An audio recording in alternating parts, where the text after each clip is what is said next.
Bonjour, c'est Monsieur Coyer. Je suis là ce matin encore pour vous entretenir sur un sujet, le bienfait. Vous savez, notre monde aujourd'hui, notre vie aujourd'hui est tellement difficile que nous sommes en train de perdre certaines valeurs. Et donc, nombreux sont ceux qui se posent la question, est-ce vrai qu'un bienfait n'est jamais perdu? Puisque autour de nous, quand on regarde, nous pensons que c'est un malfaiteur prospère, c'est évident, on le voit. C'est un criminel prospère, c'est un truand.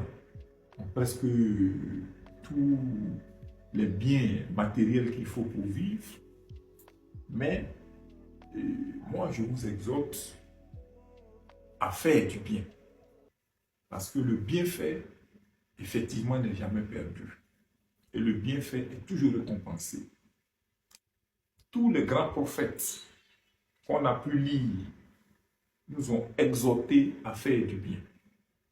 Ils ne l'ont pas fait, ni ne l'ont pas dit en vain. Et c'est le seul bien, c'est la seule vérité ultime que tout l'univers partage.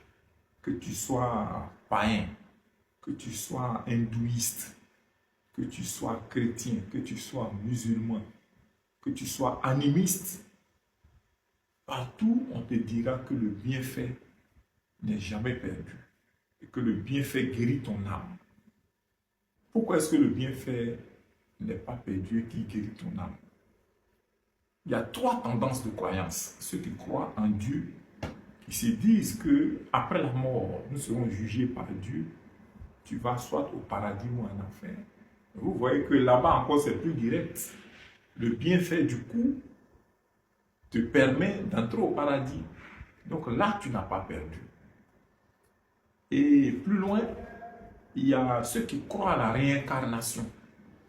Alors, si tu fais du bien et que là, tu n'as pas les résultats que tu attends, mais dans ta future incarnation, tes bienfaits vont t'accompagner. Tu naîtras dans de bonnes conditions, tu naîtras avec beaucoup de faveurs.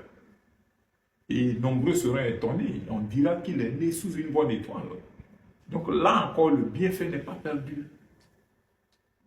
Je prends pour ceux qui croient en l'instant présent, qui ne croient pas à un après-vie, une après-vie, ainsi de suite, qui croient à l'instant présent. Vous voyez dans certains exemples de certaines personnes qui ont régné par le crime, qui ont passé tout le temps à faire du mal. Mais souvent, quand vous voyez les derniers instants, c'est pénible. Ils ne font que se confesser, ils ne font que crier, et ils souffrent. Mais pour là encore, c'est palpable. Je ne vais pas entrer dans certaines considérations, mais il y a des tueurs qui, à la fin de leur vie aussi, ont été tués par d'autres personnes. Et à ces instants, vous comprenez, ils regrettent tout le mal qu'il a fait aux gens. Donc, dans ce cas encore, vous voyez que le bienfait intervient. Et même si de manière palpable, tu ne vois pas le retour des bienfaits, mais il est purement mental. Quand tu fais du bien, tu te sens à l'aise. Quand tu fais du bien, tu te sens rehaussé. Un bon vent te tape. Tu as un soulagement mental, comme si tu étais lavé intérieurement. On ne dit pas aux gens de donner en mourant, ou bien ne meurs pas forcément pour quelqu'un, non. Mais si tu peux aider quelqu'un à s'en sortir sans que cela n'agisse négativement sur toi, fais-le. Si tu peux aider ta famille à s'en sortir, à caser certains jeunes, fais-le. Comme je le disais, si tu peux aider certaines personnes à s'en sortir, à pouvoir se développer, à pouvoir se prendre en charge, fais-le. Et en conclusion, c'est sûr qu'entre deux personnes qui, l'un fait du bien à sa communauté et l'autre qui est complètement hors de la communauté, qui n'aide personne, tout le monde choisira celui qui fait du bien à sa communauté.